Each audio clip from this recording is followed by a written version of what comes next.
So it's all to play for still. I think so. Do you want to bet against us?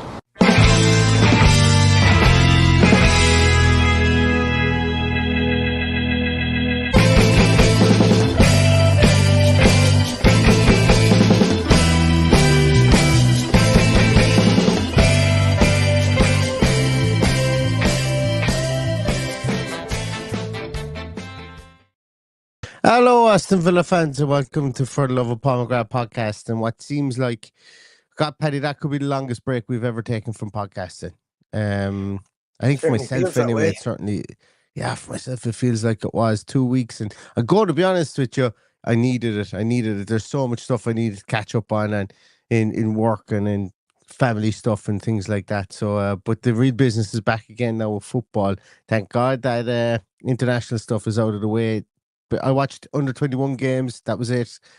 Because I find that they're way more interesting than senior games, and I know people will be interested in international football. It just doesn't really ever float my boat, and it's not me trying to be contradictory to anybody else or anything, but it just doesn't.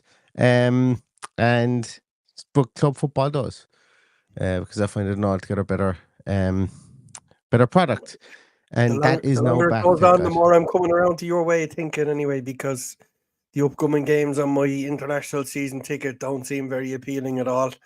I don't know why they would. In how our under 21s won't qualify for a tournament because we have blind officials still in the game. That was ridiculous. I've never seen anything like it in my life. So yeah, I can tell you here and now that I slowly but surely weaning myself off international football, because I can't justify it to myself or anybody else to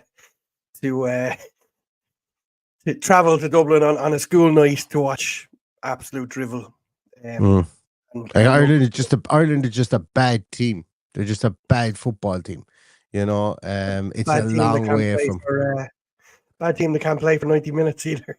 No, yeah, and it's really tough to watch, you know. And there's call me unpatriotic if you want, but you know, I got so many minutes in this world, you know, and spending 90 of them watching some of the stuff that goes out in that field on the field in Ireland shirt over the last 3 or 4 years is just ain't my idea of fun, to be honest with you.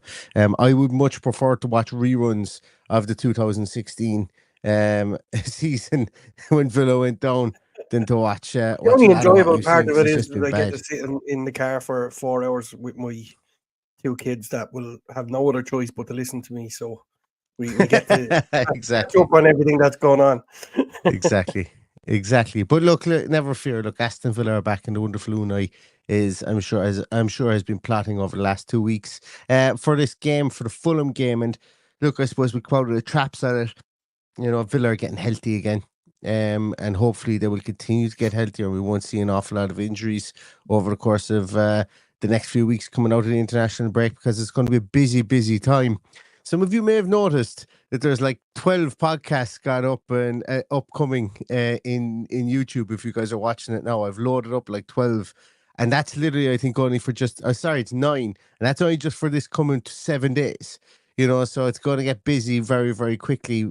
There's going to be a lot of obviously Premier League football, and there's going to be a lot of Champions League football, so there's going to be a lot of good things to talk about here, and we could do without having any more injuries, and I think that's where we're going to start, Paddy, because a lot of the injury news that Villa we're wondering about prior to the international break seems to be pretty positive. You know, Ezri Konsa's injury doesn't seem to be so bad. We haven't spoken about that.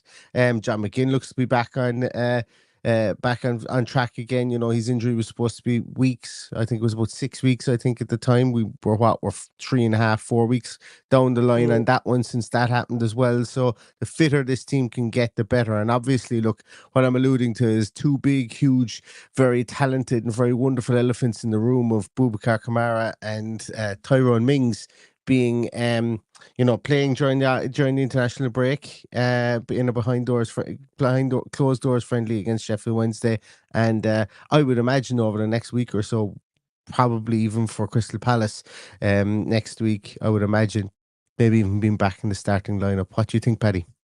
Yeah, I would imagine that's earmarked as the game that they make the return. They're obviously fairly up to speed enough to start that. So they were able to play a decent amount of minutes against Sheffield Wednesday.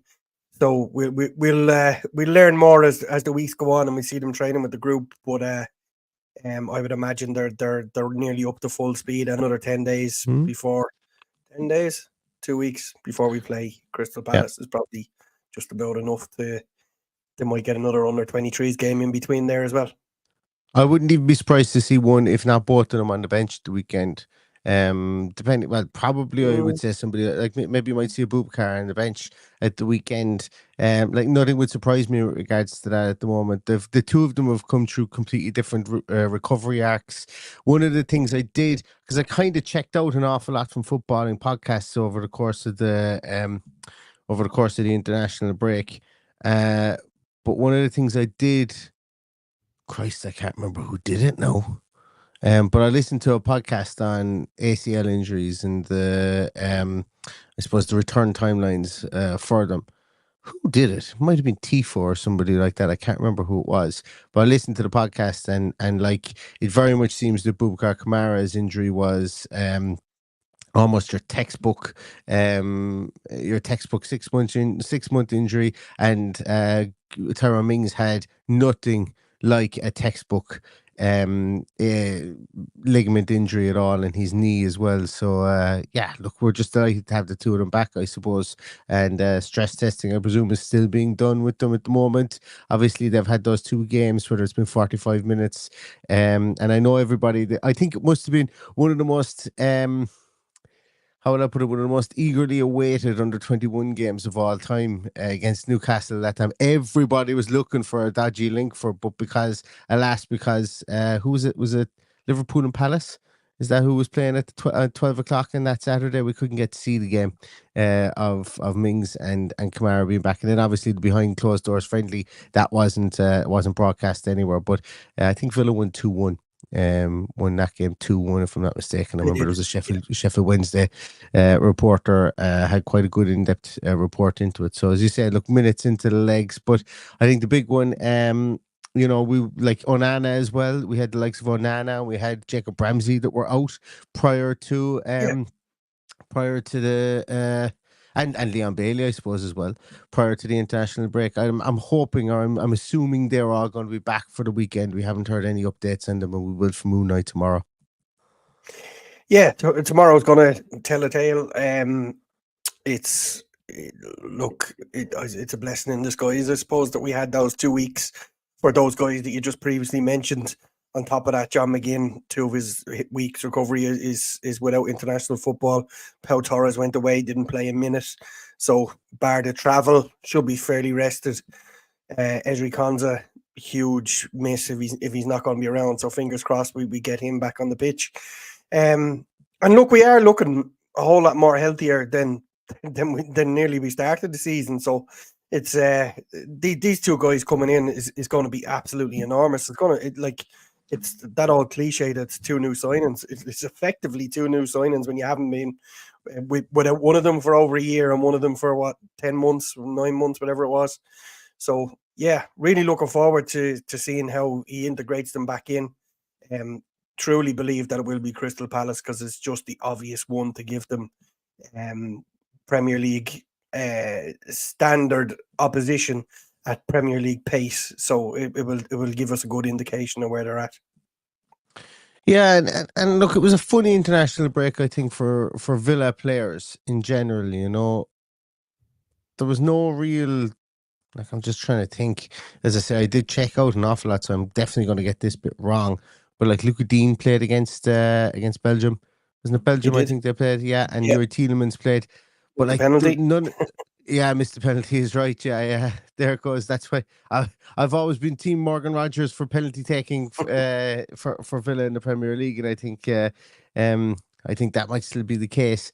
But lightly played is what I would say the Villa players were on international duty. I know John Duran played a bit for Colombia, but he didn't start either, if I'm not mistaken.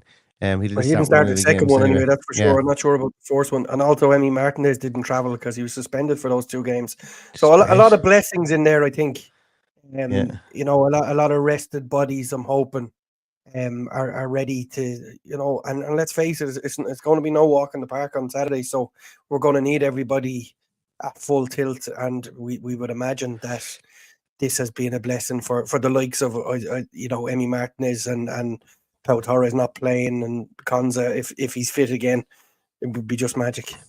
Yeah, I don't expect to see Konza, but the stranger things have happened, because I would like to see Konza for sure, because this Fulham team, this Fulham team have, look, they've been quietly kind of consistent over the last maybe 3 years.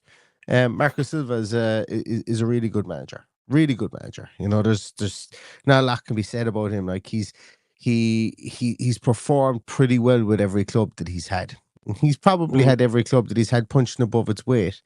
And Fulham, I think you could definitely put into that bracket. Like, you look at the business that Fulham did in the off season there. Obviously, they lost Joe Polina, and they replaced him with Sander Berger. Sander Berger, should I say? And he's probably likely going to start during at the weekend, because arguably, I would say, probably their most combative. Well, definitely their most combative midfielder, but I would say arguably their most solid player of the whole season so far has been Sasa Lukic, and he's out. He got injured for Serbia on the international break. So they're going to bring in somebody. I hope they bring in Sander Berger, because I don't think I've ever seen him play well against Aston Villa. I've never seen him turn. Yeah, Smith Rowe there as well, after coming in from Arsenal, as a decent signing. So they'll be strong. They'll be strong all over Reece the park. Nelson. Yeah. They've had a reasonable start to the season. Wow, Matt, what a man! Thanks a million, Matt. Thanks so much for that. So, some of you guys are going to see podcast memberships pop up in your YouTube's account there. All thanks to Matt. Thank you so much, Matt. Really, really appreciate that. Thank you, Matt. Lost my trail of thought there. So, sorry, Fulham sitting 8, 11 points from 7 games, which is, let's face it, just one win behind us. So they've had a decent start to the season. Obviously, on their last day out, they got turned over by Manchester City after 2 fairly good wins against Forest and Newcastle. So you can't fault their start to the season.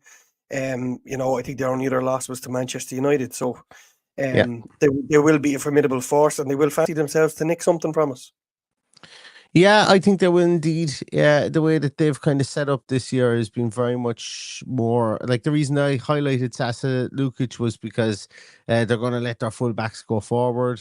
It's always really been the case. And Kenny Tete and Robinson, they're attacking fullbacks. If you excuse me yawning, it's been an early start for me this morning. But they're going to let them go forward, so they are going to need somebody who's gonna roll up their sleeves there in midfield and be able to slot in there. I've read a couple of lineups today online that said Tom Carney might stand in there, you know, our old friend Tom Carney, but I just can't see it. I can't see why you buy Sander Berger and you don't play him in there, or maybe even they're bringing in Issa Diop in, play him in, play the two of them in there, and bring Diop into midfield. Once again, I don't expect it, but it's something that could happen. But they're going to be blessed with pace. Like, one of the most underrated footballers in the Premier League, I think, is Alex Iwobi. Just a really skillful player, and no matter where he's been, everybody has always said he's been really skillful. Look, he's not, like, as I say, he's not player of the year material or whatever, but I watched the game against Newcastle and he was absolutely outstanding. I thought against Newcastle, I thought he was really good. He got an assist in that game. And playing in that 3 with himself, Emile Smith-Rowe and Adama Traore in behind Jimenez, they caused havoc. They really caused havoc. I think that the front 4 all either assisted or scored goals, if I'm not mistaken. I know Emile Smith-Rowe nearly broke or hit the post at one stage.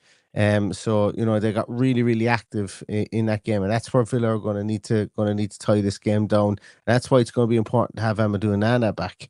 I think in this game, because I kind of want to see Onana and Tielemans in there just to be able to shield that, because we are playing away from home and we know how beneficial that's been for us to have the big man inside there as well. That little bit of extra height and that extra bit of graft as well. It will be interesting to see what kind of respect they give us, considering the last day out they played more or less with a back five, with a Wobie even playing as a kind of a wing back. So do they go with that setup and play Bassi, Anderson and Tete as three centre halves?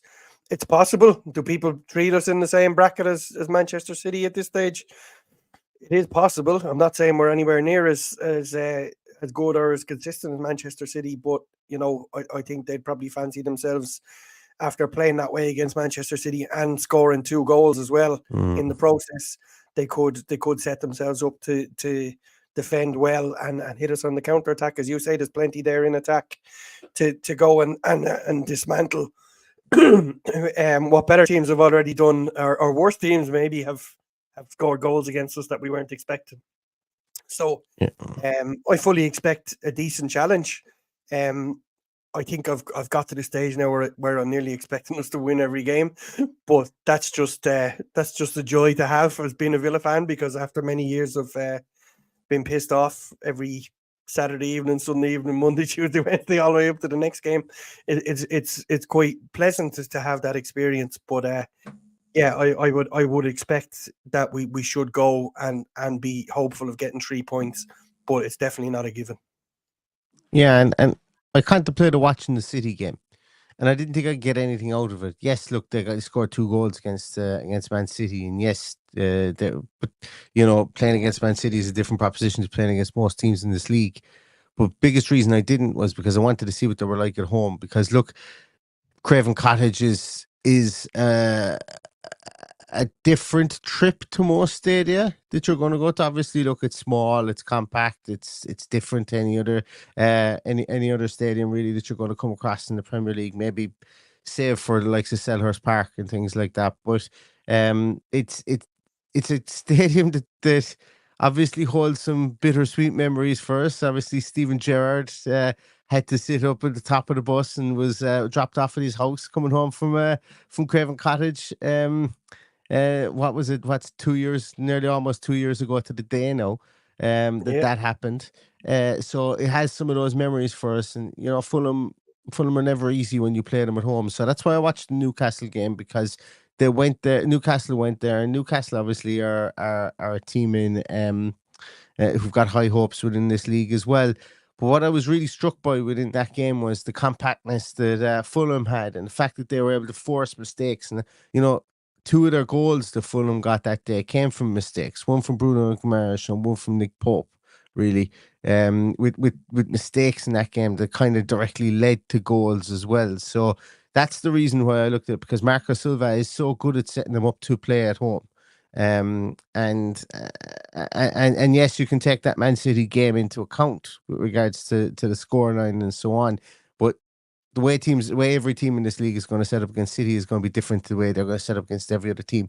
And what I'm getting at here is that Fulham are going to fancy themselves at home, and I don't think they're going to hunker down and play that 3 at the back. I definitely don't think they'll feel the need to against us, which could be to our benefit. So I'm expecting them to go with the 4-2-3-1 setup that they always have. I think they're going to have Shirley Bassey and Anderson will be the 2 centre halves in there, and that they're going to play as they normally do and try and try and not let Aston Villa throw them off their scent too much within that game, and take the game to Villa on their terms, playing at home.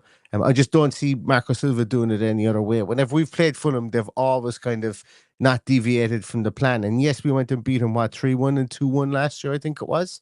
But they've had some really good results against us as well in the past. So not to be overlooked specifically at home, I don't think. Yeah, and you mentioned that woman Gerrard was sacked, and obviously the playoff final, 2 of the most vital losses in the recent history of our club, and they've been at the centre of it. Obviously, if we lost this weekend, we would all be upset, but it would not be the end of the world by any stretch of the imagination. But we probably would be pissed off, but it wouldn't be the end of the world. Yeah, you mentioned something there. Where does Kenny Tete fit in here? or does Right he? back. I think he's going to be in at right back. I think Anthony Robinson in left back, and I think the two boys I mentioned, Calvin Bassey and Anderson, will be the two centre halves. I'd say you're probably looking at Anders Pereira. Like, he seemed to come back and played a bit more withdrawn this year. He was obviously the man who played behind the striker an awful lot last year and in seasons previous to that under Silva, but he's kind of been a bit more withdrawn into that six role or into that pivot position with the ability to go forward. And I think he's going to be beside Sander Berge there with the three lads, as I mentioned before, Iwobi, Smith Rowe, and Traore in behind Jimenez, who, I'll be honest, Jimenez is on a bit of a purple patch at the moment. He's 3 goals and an assist this year as well. You know, Raul Jimenez, it's taken him a while to come back from that massive head injury that he had. But he seems to have hit the ground running this year, and he was a bargain signing for Fulham when they signed him. Remember, you know, like they got him for half nothing. I think something like 2 million. They signed him from Wolves. It felt like Wolves had decided to cut their losses and think that there was no comeback for him, but he seems to have found his feet again, and look, more power to him. Hope he doesn't do it Saturday. I am looking forward to the matchup of those two. I've alluded to it in past podcasts, even with former clubs, that I'm no great fan of those two centre halves. So to see John Duran go up against them, even if it's the last 30 minutes, will be a very interesting battle, and one I look forward to watching. And it would be nice to see the battle if both strikers are on the pitch, if it comes to that in the last 30 minutes. But for me, that's going to be the one where I sit up with my bucket of popcorn and wait to see what carnage happens. On a completely off topic, got to get my hands in that Colombian jersey as well, by the way. Oh my God, yeah. What a beauty. I looked at that and I went, Christ, no, next year, that kind of off-white colour for the away shirt next year with just a claret and blue band across the middle of it. Oh my God. I don't know why. Yeah. The simplicity of it is just beautiful.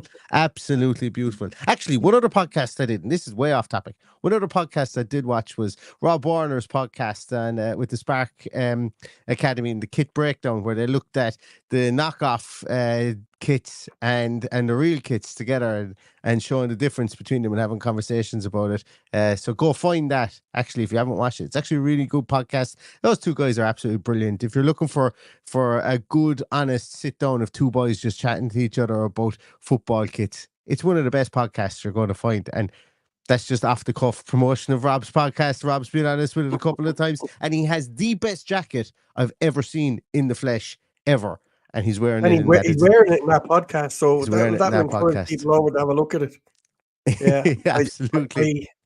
I haven't been in a position to watch it, but I wouldn't do the injustice of playing YouTube through the radio. I have to watch what the lads are doing with the shorts, so seeing the difference and stuff like that. So I am looking forward to watching that one. Yeah, for sure. I know it's great. It's great, and the two guys they're just such great orators. They've got such a great turn of phrase as well. It's fantastic. So catch that one, guys, if you can. What way do you think we're going to set up, Paddy? We've spoken an awful lot about injuries, and then we went on to Fulham. I always seem to think we just are always playing West Ham. I don't know. It's muscle memory. Do you ever notice that? I always confuse every team we play with West Ham. But it's Fulham, obviously, the other Ham that we will play. What way do you think? What way do you think we're going to set up, Paddy? Is there going to be any surprises or anything like that in the way we set up? Well, I think the only surprises will come if there's any other injuries that we've picked up along the way. I'm not expecting any bolters really. I expect us to line up as probably we did the last day, with the exception of Konza starting, and he did start the last day, didn't he? Yeah, he came off I early. think he did. Yeah. So that's the only change I see now that we have Matty Cash back at right back, that it will be Carlos Vacanza if he doesn't make it. I forgot that was only 2 weeks ago, so there probably is every chance that Konza won't make it. But I suppose the only other talking point really is Bailey fit and is Onana. Philogene. Philogene was carrying a knock as well, so there's a lot of play here, so we'll have to wait and see for the update tomorrow, I suppose, before we go picking a team. Yeah, I think so, but I think it all I'm not as worried about Philogene being out injured. Look, he's been absolutely fantastic, but I think that if Jacob Ramsey is fit, I think he usurps Philogene anyway in the team. On that left-hand side, obviously, I think if Bailey is fit, he will usurp Philogene there as well. I think that was very much the time that Philogene came in against Barcelona or against Bayern Munich was very much so a tactical decision for that specific game. Nothing against the guy, don't get me wrong. He played absolutely brilliantly in that game, and he played well against. He's been he was maligned prior to it, and then all of a sudden he was somebody who needed to make the team. But I think Unai Emery is going to bed him in as he sees fit, if that makes sense. So if Bailey's fit, I think Bailey starts on the right hand side. I think if Jacob Ramsey is fit, Jacob Ramsey starts on the left hand side, and if Onana's fit, I think he comes in for Ross Barkley, because I think Unai Emery is really married to having finishers, having people he can bring on at 25 minutes, and he seems to have a really good skill of bringing them on, tweaking them when they come on, and tweaking the whole play or the whole makeup of the team. And there's a massive skill in that, and I think it's underrated. And I think when you've got a shallower pool to pick from than some of the other big name teams, you have to eke out these different areas. Last year we did it in the set piece side of things, with Aston McPhee, and we've done it to some degree as well this year. And we've did it with the high line. Last year everyone was talking about the high line. This year everybody's talking about the substitutes that Unai Emery's bringing. So every year there's this unpredictability. It's this predictable unpredictability that he kind of brings into play, and I think he likes that. And I think it's all obviously all by design. So I think he goes with Bailey and Ramsey if they're fit, and then brings on the finishers then if and when the 70-minute mark comes. And the finishers has been a big talking point with a lot of the slow news podcasts over the last couple of weeks that I've been listening to, because there's been very little Villa content. But you're talking about the likes of Barkley coming in and slowing down the pace of the game in midfield and making it less frantic, while all the chaos is happening up front when Duran comes on. So he gets a lot more time on the ball because they've all withdrawn in order to worry about John Duran. So, and then of course you've got the Luka Dean finisher who could be Ian Matson to come in there, and then you've got obviously the conundrum at right back if he chooses to do an Adelkovic or a Bogard or whoever that is to come on and give the break there. So there's plenty of depth, as you say, probably not as much depth as the perceived bigger clubs than us, but I'm happy with the depth that's there, because it must be really hard to keep them all happy. And the only place we don't really have depth at the moment is centre half, and that would probably bring its own talking points, I suppose. Really, Carlos is a great game against Bayern Munich. Comes in out of the cold, I suppose I won't say out of the cold, but comes in on the back of having some poor games and has a great game. And was solid against Manchester United again. He did play against Man United. He did. He did. I'll tell you how long it's been. I can't even remember what the lineup was for the United game. But look, he's going to be in there with Torres as well. And I think that's probably going to be really the only talking point, I think, because it's 2 weeks since you last played and you're only as good as your last game and all those different cliches that you have. And I think a lot of people will still have a few comments and queries, I think, about Carlos. But look, apparently, did you watch, or not apparently, but did you watch that piece that they did on social media today asking them what they would be if they weren't footballers, Paddy? I watched it once. I saw that Emi Martinez was going to be a fishmonger, and I saw that Pau Torres is a teacher, and I thought that was the most appropriate one of them all. He even looks like a teacher, I think. And was it Yuri Tielemans that said, I'm just going to be a footballer? That was it. Yeah, he just sort of be a footballer. And Diego Carlos wanted to be a boxer. So I don't know whether he's reading social media or whether he actually has some skill as a boxer. But both himself and Ramsey both said to be boxers. Yeah. But then again, but he has boxing heritage, so that's what I was going to say. No doubt about that. Yeah. Ramsey would have just gone into the family business. in that instance there to become a boxer. I thought that was nice, wholesome material. I love Matty Cash. I love the fact that Matty Cash can't hide that he reminds me of a mate of mine who knows he's good at a couple of things and can't hide it. It's written all over his face whenever you ask him a question about it. Like, it's asked Matty Cash, he's like, oh, golf, definitely golf, and he's supposed to be handy at golf. There's a couple of be tennis players as well. Did Luca Dean say he'd be a tennis player? Luca Dean said he'd be. Yeah, Luca Dean looks like a tennis player, doesn't he? He kind of looks like a tennis player. Matson said he'd be a barber. Matson looks like a barber. Yeah, I could see Matson being a barber. Bailey's was gas. I want to be a businessman, own a lot of business. And himself and Kanza both said real estate agents. Jesus, I'd hate to be a real estate agent. No offense to any real estate agents, but from like doing a couple of years in PJJ, he wanted to be a YouTuber and he said he'd be considerably fatter than he is right now. Fatter YouTuber. Yeah. But no offense to any real estate agents. I worked in architecture for a while and I just couldn't. I couldn't do it. But I'm sure it's a very rewarding industry. We have two people who describe themselves as real estate agents in the comments regularly. We've Stephen O'Sullivan, who's in Australia, if I'm not mistaken, and we have a remote property flipper. Yeah. who regularly comments. So we attract estate agents into our channel. Yeah. I know. Oh, absolutely. Yeah. No offense. I'm not trying to drive away any real estate agents. I just don't think it would be for me. I don't know what I'd do if I wasn't doing my job. Actually, I do. I'd be a butcher, Paddy. I just don't think. I think it would be impossible. You look like a butcher. Yeah, I think it'd be impossible to be a butcher and not be happy. Because if you're having a bad day, you go right. Going into the carcass shed and I'm going chopping something up, and you'd come out of it. You must come out of it feeling $1 million. Like there's many a day I'd love to take a cleaver to a couple of people, but if you could do that for your job, I think you'd be instantly happier coming home to the wife and kids. And plus, everyone would have to be nice to you because they'd know you'd know what to do if they got in their bad side, as well with a cleaver. So I think the intimidating factor of being a butcher would be nice. I think that's what I'd be. How would you be, Paddy? I'm still trying to decide what I am in the first place, Neil, so I still don't know. I was going to say that.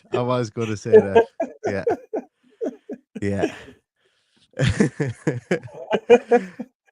But I'd love to ask Unai Emery what he would have been if he wasn't, because I'd like to know what Unai would have said. Because that would have been really interesting. I don't know what would I have him down as. I don't know, opera singer. I don't know. What's he look like? What does Unai Emery professor of some sort, I would say. Probably, yeah, something in academia. You could see him in a Basque country university teaching history, maybe. Yeah, maybe so. History of football or something. I don't know. Pythagoras. That's where he got his high line from, I'd imagine. Something like that. He'd be some sort of mathematician, maybe something along those lines. Paddy be referee assessor. Money in that, Paddy. Anyway, I think they do a good job at that. There might be no referees left in the world, though. You don't have to get it right either. That's the good thing. But actually, Paddy, here we go. Did you watch the overlap? I think someone asked that in the comments earlier on. I didn't watch the overlap. I personally don't. I don't get it.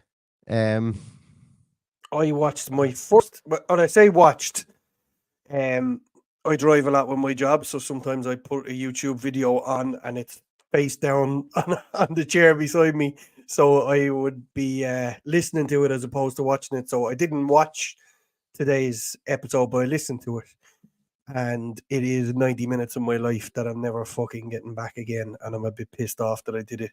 But anyway, I got my answers that I suspected that were coming.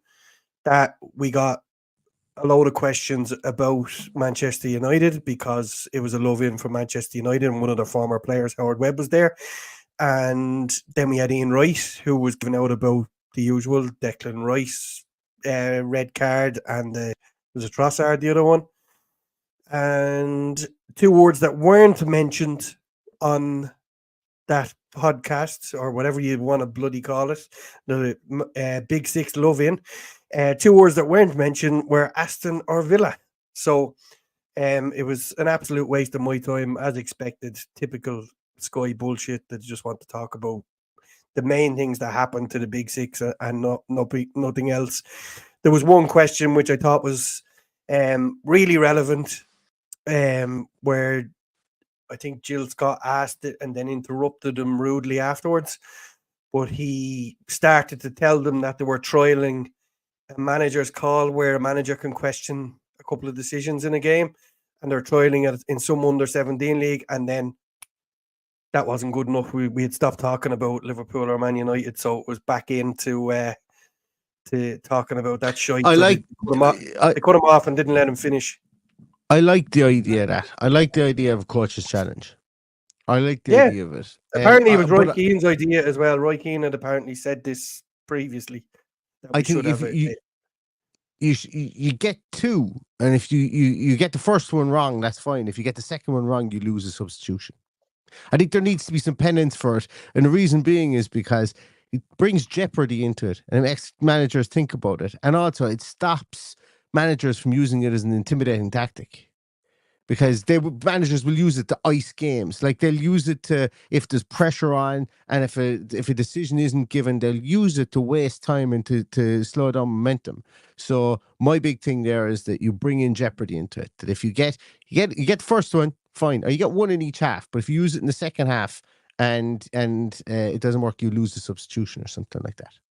I want jeopardy all over the place. If it's what I want to know is, I want jeopardy. The simple question I wanted answered about it, but unfortunately they didn't allow him speak long enough because, you know, there's too many egos in the room. What I wanted to know is how long has that under-17 manager got in order to use that ticket to have something checked or whatever it is.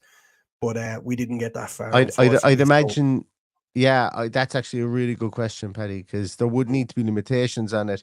Like, do you go until the next break and play? Like, obviously, they're all watching the game back on the screen. Yeah.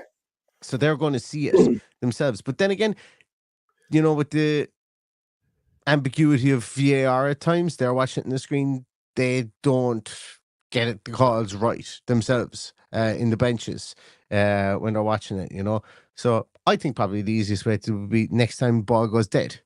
Or 30, because like you're not going to have somebody then watching them for 30 seconds and then did they make the call on the 30th second or the 31st second? Then it becomes ambiguous. Then next time the ball goes out of play, what do they do? They can make the call in play if they want to, but they can mull it over until the ball goes out of play, and then once the game restarts. My only issue with the whole thing is if it does come down to the ball going out of play, you will see somebody like Austin McPhee sprint to the edge of the technical area and say, get the ball back to Emi Martinez while you kill 40 seconds here to get a good look at this.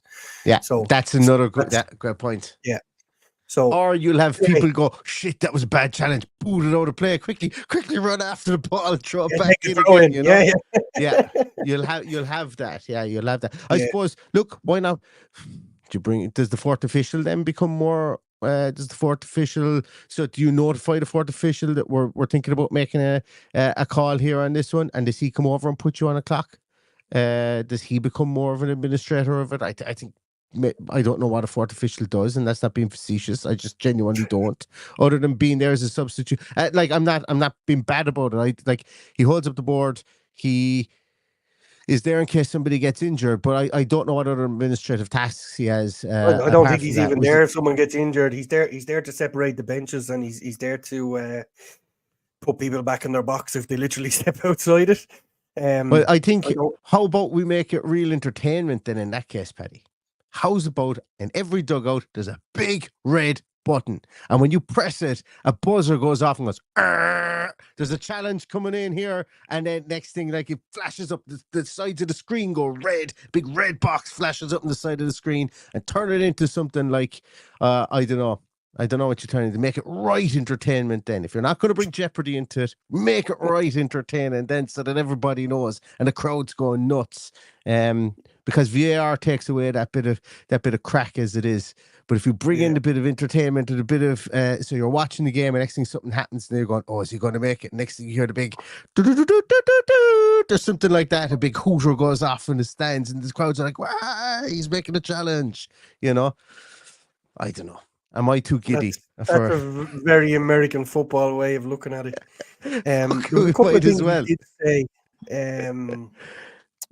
that were interesting, and I did have them at the tip of my tongue there, but I couldn't get you to shut up in order to say it. I know, but you're high. I've forgotten what there was one. Oh yeah, one of them was that by this stage last season, I'm not sure if it was they had 6 or 8 incidents that they reckon VAR got wrong. Yeah. And this season it's only 2. So I think he sees that as a success.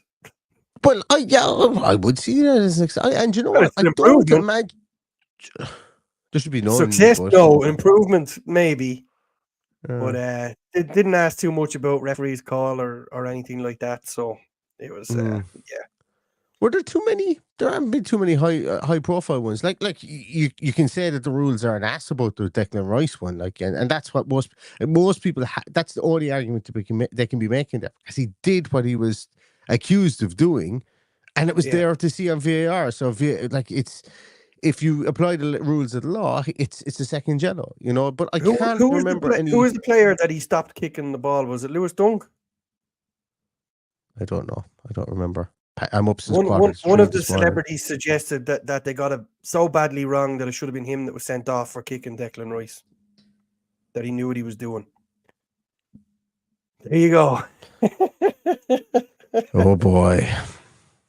So that's what you missed if you didn't watch the overlap, and I hope I've saved you 90 minutes of your life by my commute home from Waterford today. That's what I listened to, and I could have been listening to something decent like The Price of Football or Under the Cosh, or one of them that I normally listen to when I have a long commute. I listened to Radiohead's back catalogue today, Paddy. That's what I listened to. Nice one. Yeah. Which is arguably less depressing than listening to the overlap. It's slightly less depressing at times. Is he still a creep? But yeah. But yeah. I'm trying to think, Paddy. There was something else I wanted to chat about in this Fulham. Oh yeah, you had the referees, Paddy. Speaking of referees, speaking of Howard Webb, you posted up there Darren England. Is it Darren? Darren England, yeah. Is that who's referencing us this week? Might as well go on. What's your saying on the referees this year? There, this week for the game. He's relatively new. I've no recollection of anything negative done to Aston Villa, so we'll just have to wait and see what he comes out with this weekend. Yeah. Look, it is what it is. I suppose it's with a lot of the officiating, but look. That's what post matches are for. We won't bring it into the pre-match as well. Even though we did spend the last 15 or so minutes talking about Howard Webb and mad changes we would make to the game of football. The bones of it was. Absolutely. You know what I did? I left out the most embarrassing thing of all about that overlap I listened to today. They brought in one of the runners off the show who was producing it or doing something behind the scenes. He was a Liverpool fan, and it was because we were missing Jamie Carragher in the conversation. And he brought up this ridiculous, and whoever it was made him sit there and wait for the answer in case he had any questions. I was like, oh my God. Anyway, there you go. Yeah. Yeah, we'd never bring in any of the runners. I just think Howard Webb needs to sit in front of 20 Premier League fans on a regular basis that have, you know, a worthwhile comment that they need to put to him regarding their club. It would be much better served doing that than bringing him out to Michael Owen's flowery comments or the shite that was rolled out today. As I was going to tag you in a post today, Paddy. Josh Distance covered. He's covers Liverpool for the Athletic, I think. Gosh, I'm completely blanking on his surname. But he's really good speaker, really good at breaking down the game. He said, "Listen, let's not kid ourselves. When you get somebody like Howard Webb on the overlap there, you know, some people will love it, some people don't. But he's sitting there knowing that we'd automate his job in the morning if we had half a chance." And I went, You know what? Can't disagree with that. And I suppose with semi-automated offsides and stuff like that, that's what will I suppose is coming in. Whatever that comes in, I think it's been pushed back again. They never even asked. They never even asked. Head of referees, they never asked. I was just about to say it. I was going to ask you, did they ask him? And if they didn't, they were told not to because it has been pushed back. They're told not to because it's not ready. Yeah, exactly. Yeah. Anyway, right, we're going to leave it go at that, guys. 45. I genuinely didn't think I was going to get 15 minutes out of this podcast, but 45 minutes is great going. I hope you all enjoyed it. We're back, and we will be back on Saturday again. 3 o'clock, 3 o'clock kickoffs in a row, Paddy. We have Bournemouth next weekend's a 3 o'clock kickoff, which is, I suppose, rare enough for a team in the Champions League, but we have it, and it's traditional kickoff time. I know a lot of people like that. I know a lot of people are very, very excited about new beers and new taps installed in the Whitton Arms. I know there's new tills installed in the Aston Inn. You know, so there's been big upgrades to the bring down the queues time.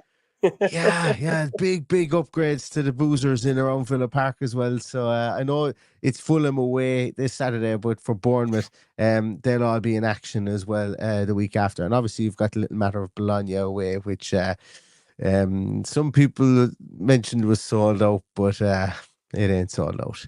You know, for on Tuesday, and we'll be back with pre-match podcasts, team sheet tantrums, and everything for that. So we'll see you guys again on Saturday at 1:45. 1:45, yeah, 1:45 for team sheet tantrum. And in the meantime, everybody, stay safe, stay healthy, and all that's left to say is up the Villa. Up the Villa. Dee.